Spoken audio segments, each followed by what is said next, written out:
আচ্ছা, তোর এই হাতটা কি করে ভাঙলো? ধাপিতে কি করছিলি? ধাপিতে কি?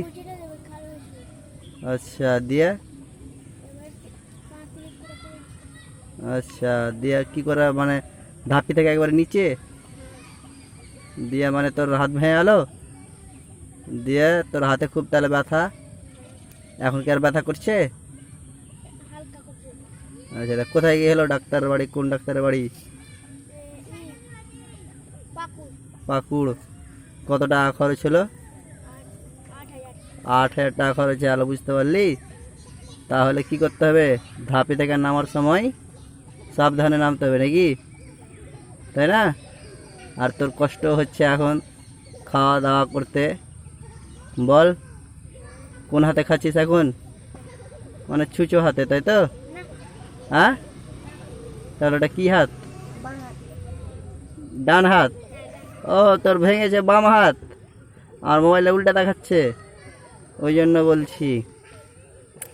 তাহলে সাবধানেই নামতে হবে নাকি? আচ্ছা, ঠিক আছে। আর এখন তুই কিসে পড়ছিস? 3-তে? 3 বানান করতো।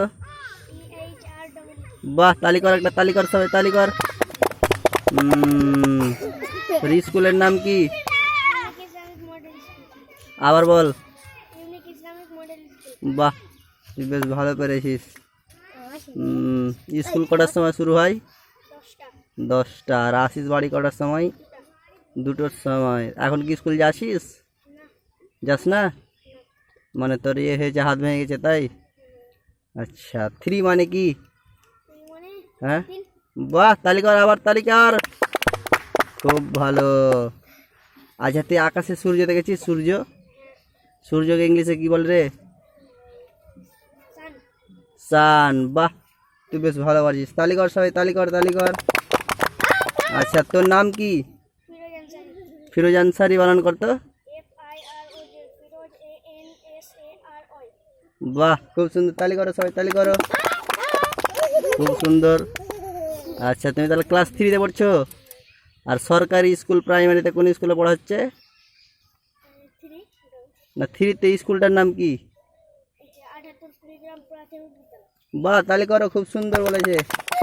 ক্লাস 3-তে পড়লেও বেশ ভালো জবাব দিতে পারছে।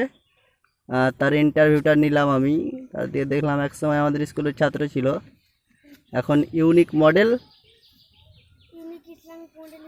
হ্যাঁ, এখন ইউনিক ইসলামিক মডেলে পড়ছিস, তাই তো? খুব ভালো, তুই আরও ভালো করে পড়াশোনা কর, ঠিক আছে? অনেক বড় হবি।